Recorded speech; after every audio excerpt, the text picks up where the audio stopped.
Thank you, Josh. And then what I said to Josh is, and I'm saying this with love, I bet that was my dad leaning on the light switch. Where'd you go, Dad? Where did he go? Oh, did you lean on the light switch? No. No. All right. Hi, ISEA. Thank you. Thank you. And thank you for all the work that you do, day in and day out.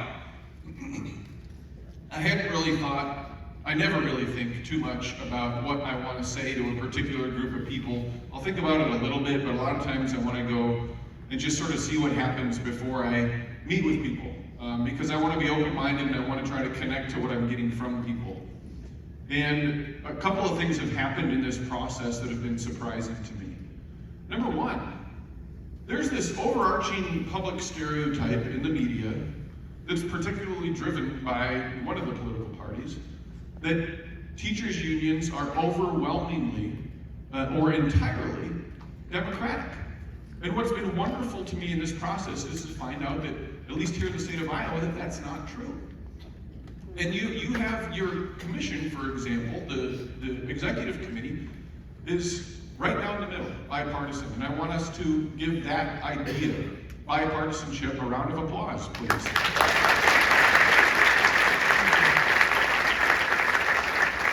I've also enjoyed, through this process, getting to know the membership better by meeting with groups, as well as just bumping into members all around the state, as well as talking to ISEA employees about that, and finding out the fact that the membership, too, is not in any way universal in one direction.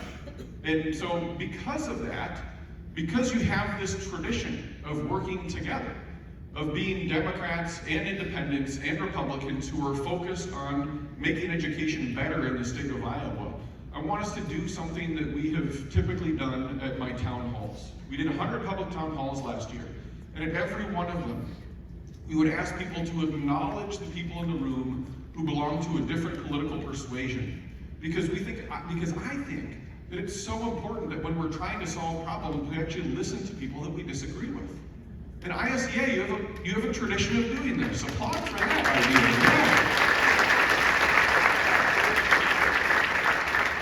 idea. And so what I'd like to do is, if you are not a Democrat, if you're an independent or if you're a Republican, if you're comfortable doing it, and I know not everybody will be, but I'd like you to raise your hand so that everyone else who's here can give you a round of applause, please. Can we applaud those folks?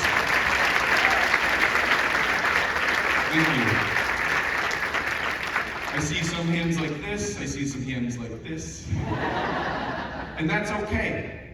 And then I want us to do something that we did 100 times last year as well. When you have people who disagree, let's take a moment to do something to prove that we can work together, to prove that we can put our differences aside. I would like all of you to sing the first verse of America the Beautiful with me. It starts, "Oh beautiful for spacious skies." I will not kick us off. But I know that we have some good singers in here. So somebody can hit a note and we'll all join in.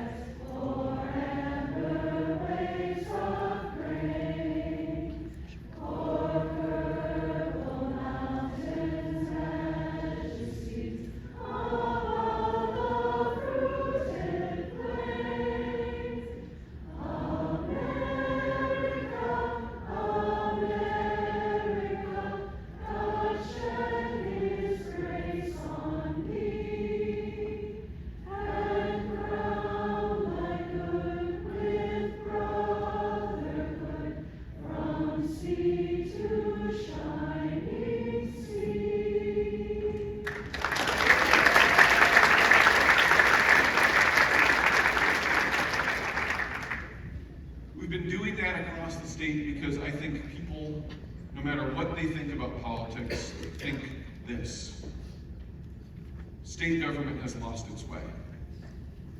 We are 48th over the last 3 years for personal income growth. And we're number 1 in growth for what? Cancer. And they're over in the Capitol building figuring out, How do we make it so that the state auditor can't tell Iowans when we've misspent their money? That's their priority. More importantly than the auditor's office, our education system. We put it on our state quarter. There's a lot of states that just put their one thing that happened there, right, on their quarter. Doesn't mean that they have to do anything differently or to maintain anything. If you're first in flight, yeah, that's a thing that happened. Congratulations. Right? If you've got Mount Rushmore, cool. I love Mount Rushmore. You just stamp it on the quarter, it means nothing. We did something else. We said foundation in education. What would it mean for a state that says foundation in education in their state quarter to then just sort of forget about education? To let their system, which when I was growing up in Decorah was always in the top 3, dwindle to the middle of the pack. To take literally hundreds of millions of dollars and not put it into the public education system that has made that state great, but put it into some ideological errand-running program with no accountability, paying for the wealthiest families in the state of Iowa to send their kids to the private schools they were going to send them to anyway.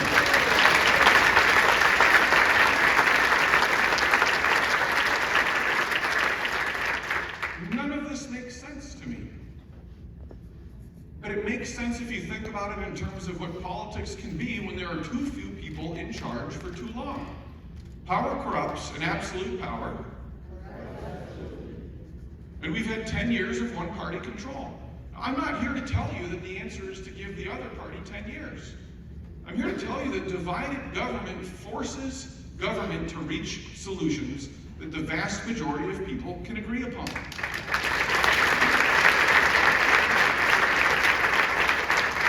This isn't complicated. In fact, it was Iowa educators who taught this to us, wasn't it? There are 3 branches of government. There are, right? We don't have to get more detailed than that, but if the legislature is run by one party and the governor belongs to a different one, then every budget that gets passed would have to be something that everyone could agree upon. Every law that gets passed would have to be something that people would agree upon. It would kind of be like a really big organization from people all over the state who belong to different political parties working together to figure out what direction we should go in as a state.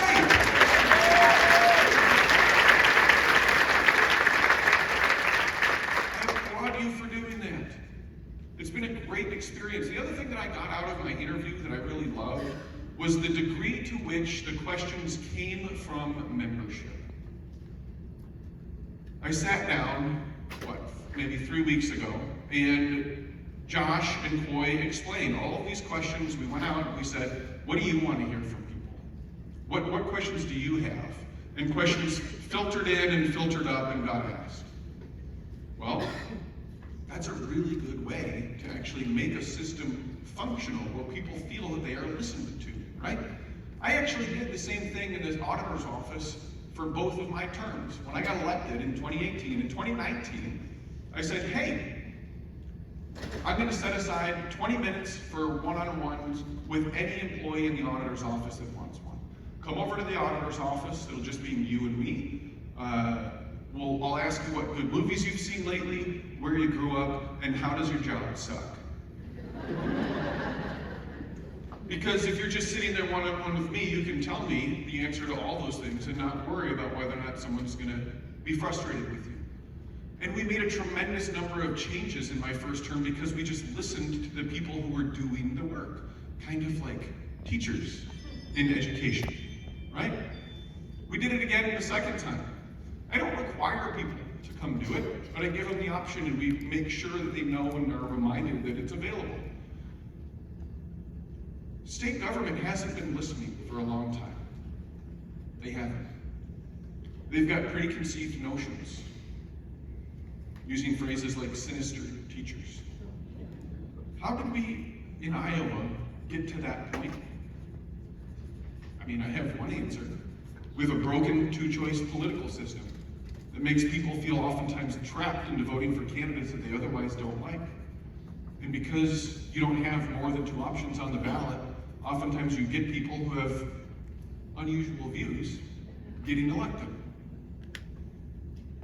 I just want the whole thing to work for everybody. And to me, that's Iowa, right? I was born in 1982, that's 43, if you're not the math teacher out there. We had Chuck Grassley and Tom Harkin my whole life, right? We had divided government in Des Moines most of that time. And it was like Iowa was a place where everybody was welcome. And everybody, no matter what they thought, you heard their idea and you went, that's interesting. I suppose you have a point here, you know? Even a broken clock is right twice a day. I think growing up in Iowa in that environment is part of the reason that when I won in 2018, the 2 most senior positions in the office I gave to an independent and a Republican who had made campaign contributions to my opponent, right? Now people who really love politics, they're like, Sand, you dummy, you're doing it wrong. You're not supposed to elevate people who supported your opponent, you're supposed to punish them. That's how you make people scared of you. That's how you get people to fear you and amass all the power you possibly can. Does that sound like politics? The Mollies know. I have 2 answers to that. Number 1, fear me? Who's ever going to fear this face? Come on. I look like I'm 21. Answer number 2, what if I'm not trying to amass power? What if I'm not trying to make people fear me? What if I'm trying to do public service work?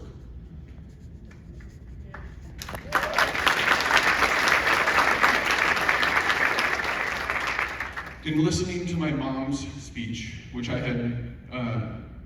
knew she was going to talk. I had no role in putting it together and didn't read it ahead of time. The piece that really struck me the most is the piece that I could have told you, but I had never put it in the words that she put it in. That she felt that for her, part of the benefit of her own job was the impact that she could see herself have on the kids that she was helping, right? I watched her drive all over Northeast Iowa when I was growing up. You name it, she was there. I remember how much better we felt when she got this gigantic car phone with this huge magnet that she could put on the top of her car, because the hills in Northeast Iowa, as you know, are many and steep. And we worried in the wintertime if she was late that maybe something had happened. And that at least gave us the sense that if she was driving back from Elkader and she somehow spun off into the ditch, she could at least call somebody to let them know. And I have a memory of her coming in the front door at the house that we lived in until I was 9, just levitating.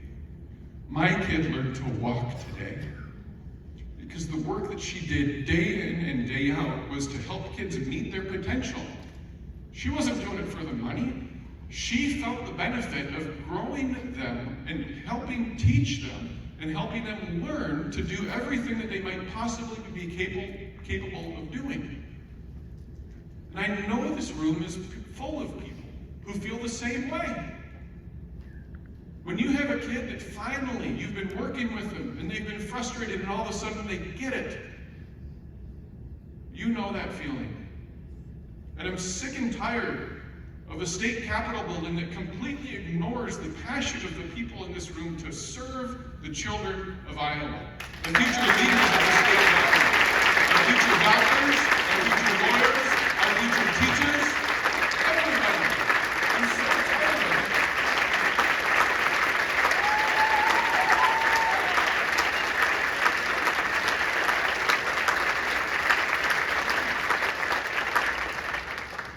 Every group I talk to, I do warn them. Nobody's going to get 100% of what they want from me. I think for myself, I'm independent-minded. But I know this. We need balance in the state of Iowa, and we need state government where the people who are actually in the classrooms with our kids are listened to, are heard, and are respected.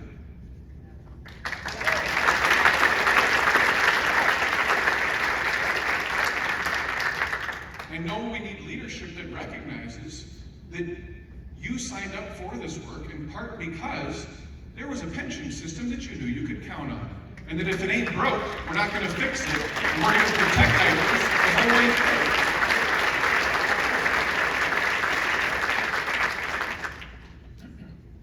through. The work that you do is so important to the future of the state of Iowa. And I gotta tell you, everywhere I go, people are frustrated, not with educators, but with the state's direction for education, right? People are tired of hearing about ways in which we have to now look at our state quarter and think, is it still true? We have a school voucher system that has no oversight, right? No oversight's a slight exaggeration. There's a single rule, there's one, right? So next to no oversight would be precisely accurate, because one is next to zero.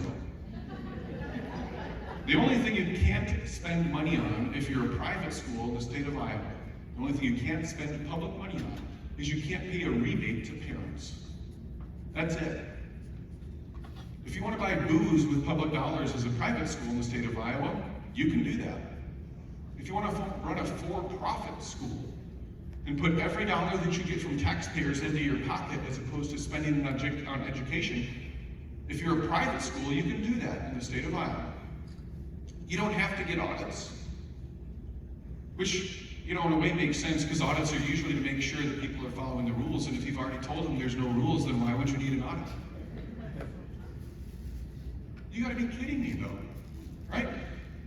I gotta tell you the story, and this is part of why you plan your speeches, is then you don't go too long, and I didn't plan this. So am I going too long? I'm okay.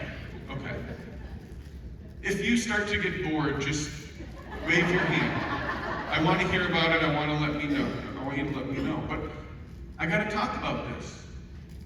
I was sitting in my room, in my office at the Capitol building, room 111 in the state capitol. If you want to come by, I really like to hunt. I like to call it the public sector Cabela's. When you walk in, you're like, oh wow. And I was reading the draft of the vouchers bill before it became law. Because, I prosecuted the largest lottery rigging scheme in American history. I prosecuted the Iowa Film Office tax credit scandal. Do you guys remember that mess? Oof.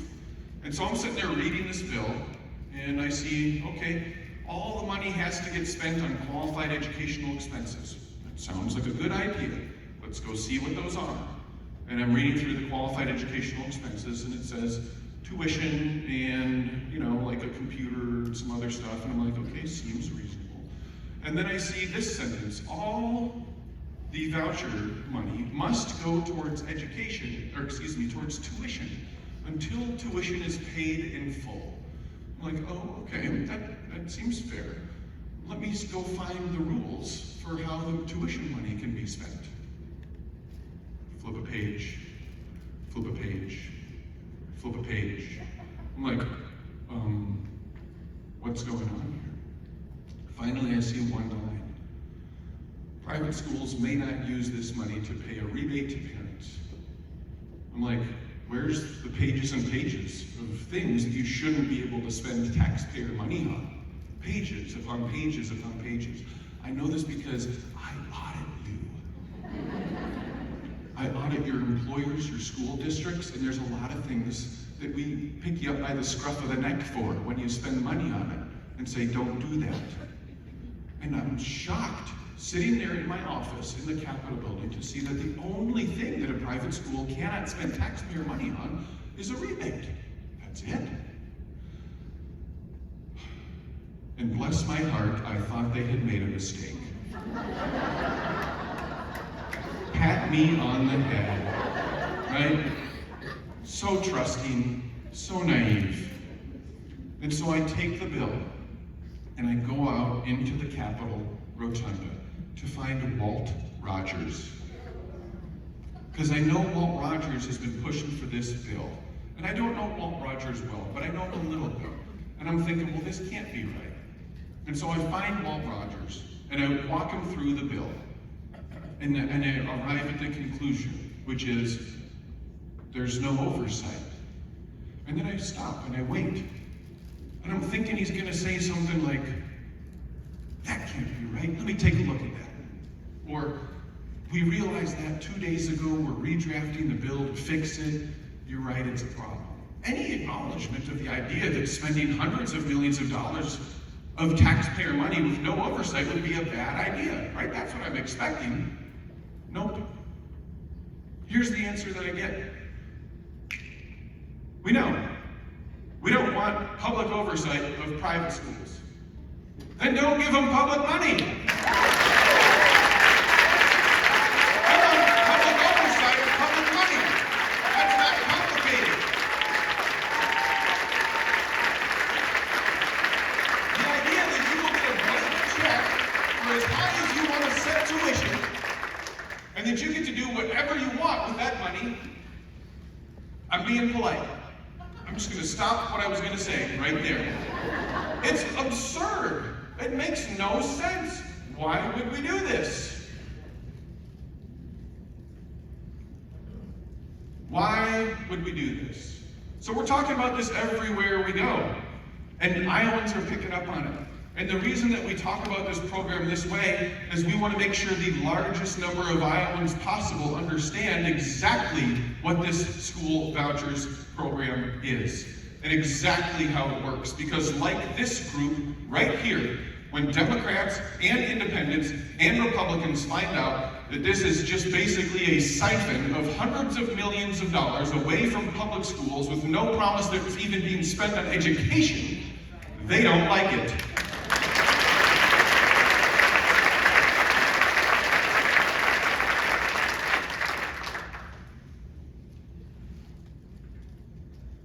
What I'm really excited about, though, is the idea that we can improve oversight. I'm excited about that. I'd like to restore the power of the state auditor's office to actually do that. And then I'd also like to, if the legislature won't work with me and all they want to do is send me culture war bills, then we will have bill vetoing ceremonies, ladies and gentlemen. We have real problems in the state of Iowa. Real problems. To circle back to where we started, 48th for personal income growth, presently 50th for economic growth, first for cancer growth. Send me bills that are going to address those issues. Send me bills that are going to help us clean up our water. If you're just going to send me bills telling me what words people can say, I'm sorry. I'm pretty sure that we have bigger problems to deal with than infringements upon First Amendment rights. And here's the thing though, I don't get this done on my own, right? I do need your help.